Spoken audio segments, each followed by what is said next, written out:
Alright, I've been meaning to get to this one for quite a while, because in spite of how much I love this figure, I don't know, I haven't gotten around to it. So now for a completely out-of-date review of Generations Brainstorm. Right in time for it to mean absolutely nothing because Combiner Wars is everywhere now. But I do really want to talk about this toy. And it's been a long day, so I'm kind of in the mood for something simple right now. This is the Voyager class, of course, so he is a quite sizable space jet, and being a space jet means you really don't have to pay attention to actual design logic of any kind. So he really does not conform to any standard jet that you would find here on Earth. Much more of a space fighter, something more akin to something I'd see out of Star Wars, or insert your favorite sci-fi show here that escapes my memory right now. But yeah, as you can see, it's not much of a disguise as Transformers go. It's a very nice shaped jet if you're into sci-fi jets. However, it is rather obvious in its engineering. The legs are visible, the feet are visible, and, it's easy to tell what the arms are.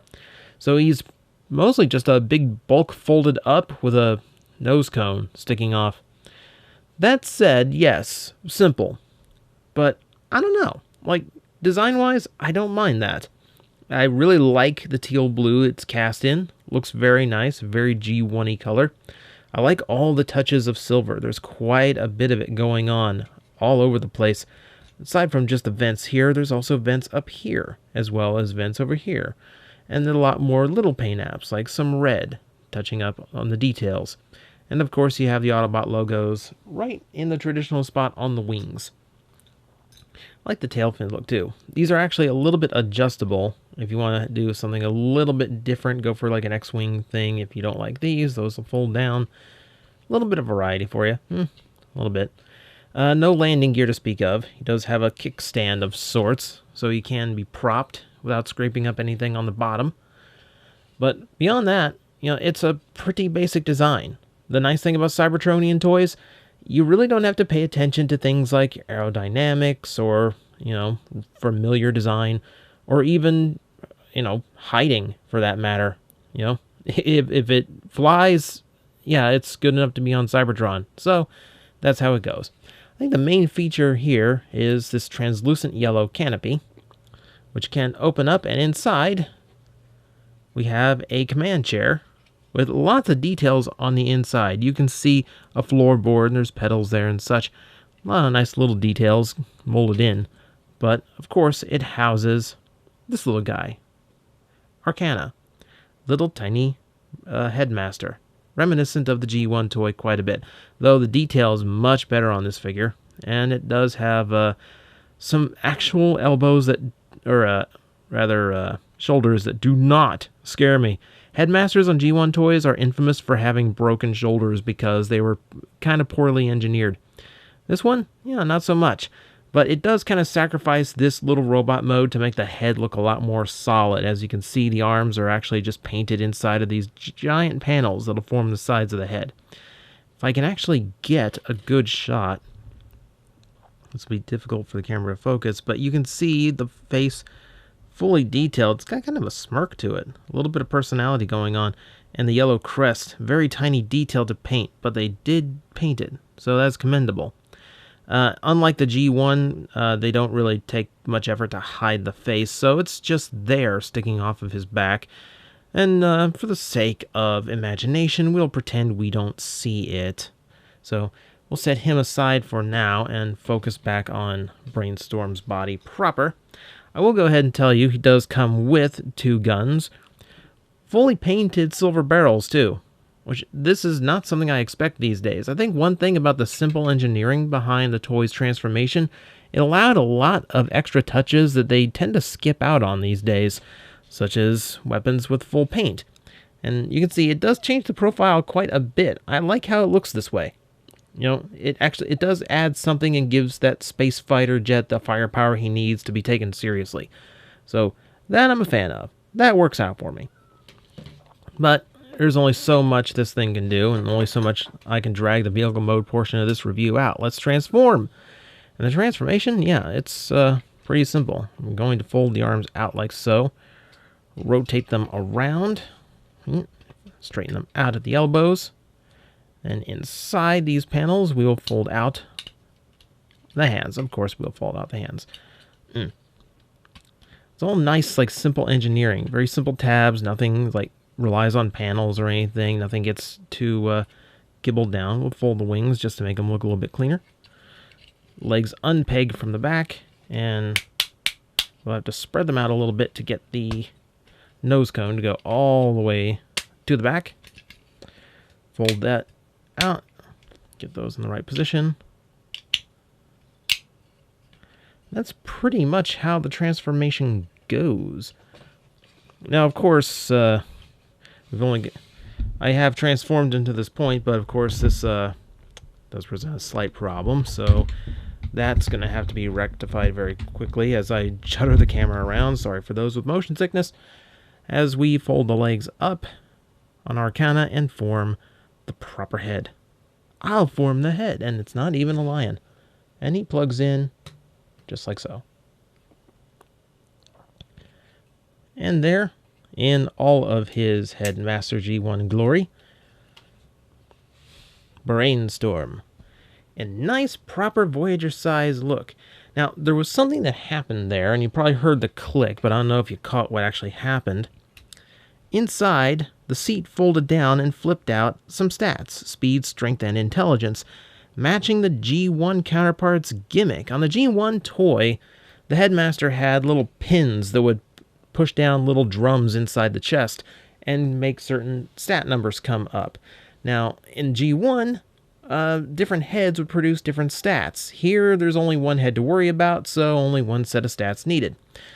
I will go ahead and tell you, so just so I can like demonstrate it up close.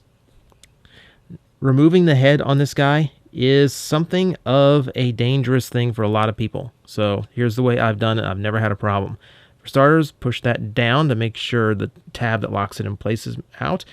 And then I take it by the sides and I put the chin down against his collar, and then just use that to leverage the head out of position.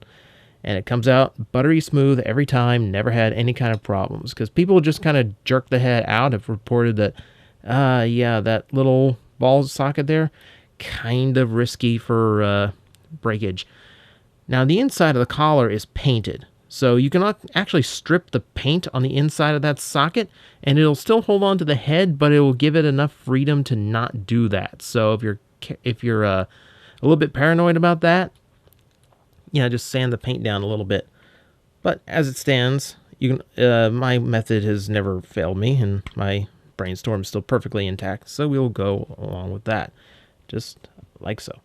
Now, we'll fold this up again, and I'll leave the canopy down, so this time you can see it if it works completely, as it should. Sometimes it's a little bit tricky.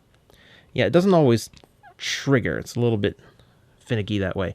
But as you can see, it flips down from the seat, which is a clever way of reincorporating that gimmick without making it as complicated as it was in G1. Not that it was complicated in G1, but you know what I mean. It's an easy way of doing it. I really love Brainstorm in robot mode. I showed you the head, but we might as well, just so I can have the thumbnail appropriate. It's nicely painted. I do like the orange and yellow that they've used here. Very nice look to him. As you can see, it's pretty much the exact same details. There's not a whole lot new to go over. You know, this is made up of the cockpit section. It's all the same. You know, the arms are pretty much the same. No real revealed paint. The legs are pretty much the only part that got any new paint detail. Or at least detail you couldn't see before. And they are very nicely painted. Again, something about the simple engineering to this guy lends it to do a lot of things that Transformers typically don't do anymore. So he's got a lot of little extra paint spots around the legs, giving him much better color than I'd expect. Also nice about the figure, everything's solidly built. You know, nothing is mushroom pegged in. Everything is clasped together inside plastic shells. I mean, okay, the hips are mushroom pegged, but you get what I mean here. Like the biceps, you know, the shoulders are actually two pieces screwed together. You know, the arms are multiple pieces screwed together. So it's all very solid. and it feels good. Like, he feels very nice compared to some of the cheaper Voyagers that we've had around the same time period. Now, for articulation, as we saw, the head is fully ball jointed, so it goes in all directions, in whatever direction you want. We have a universal joint to the shoulder. It does have some ratchet effect to it, so it's got its positions it likes to be in, but it has a nice natural position there. The biceps do rotate. The elbow, double jointed. Great range there. Really nice. No waist articulation, though. I'm not sure why. Well, I guess because of the cockpit. It's not really going to allow it. The hips are universal, as well as heavily ratcheted on the outward motion. All this folds up, so you can have a lot more range without anything getting in the way, though it will eventually stop the outward motion. Yeah, really loud hips. And again, the detents in the gearing actually does allow a more natural stance without actually looking like split-legged or anything. Thigh rotation, really, really good knee. The ankles do have a rock to them if you want to pose them in any particular way. And they do angle inward, so this is actually the natural stance with the legs just a little bit outward. And from there, we can arm him further. Of course, he can hold on to the guns, which gives him a nice look. He holds them quite well. It looks quite good holding them, which all works out for me. He is very, very nice on the articulation level. I'm quite happy with this. That's pretty much all she wrote. As a Voyager, it was the last Voyager mold we got before the transition to Combiner Wars, and I think that particular iteration of Generations went out with a bang. This is a really, really solid Transformer.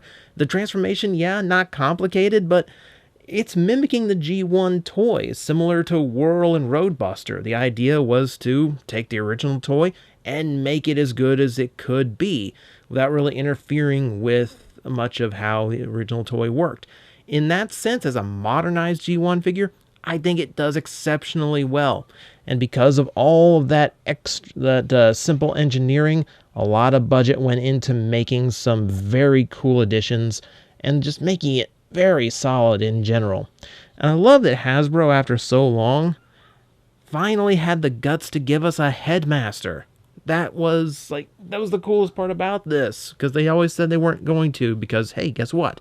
Everyone lost the heads as kids. I have a decapitated headmaster. Anyone who grew up in the 80s with Transformers does. That's just how it goes. So, enjoy your new headmaster. I don't know if we're going to get many versions. I don't know if we're going to get any of the others. This might be the last one for a long time, so enjoy it while you can find it, if you can still find it, because it is an exceptionally good pickup.